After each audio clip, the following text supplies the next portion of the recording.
Ғимарат 1923 жылы Колумбия президенті үшін Астанадан 30 шақырым жерде салынған. 50-ші жылдары резиденция қонақ үйде айналды. Бүгінде бұл ғимарат қараусыз қалған суицид қонақ үйі ретінде белгілі.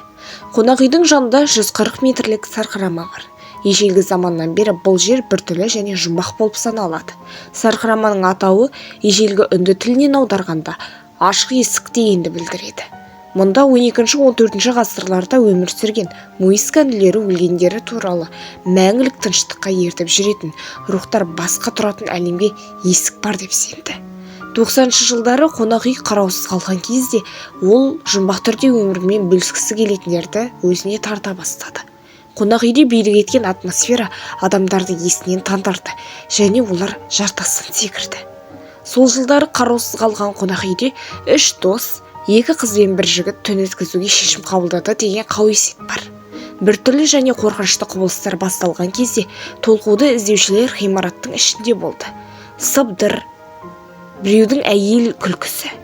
Жігіт ескі диванға отырғанда қыздардың бірі диванның бүгілгенін, оның қасында көзге көрінбейді, бірақ біреу отырғанын анық байқады. 2 дос бұл жерден дереу кетіп шығуға бет алды деп шешті, бірақ жігіт кетуден бас тартып қонақ үйде қалды.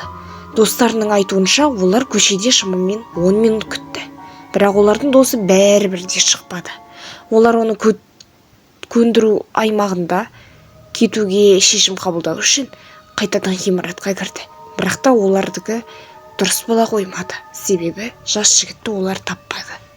Бірнеше күннен кейін оның денесі жартастың түбінен табылды.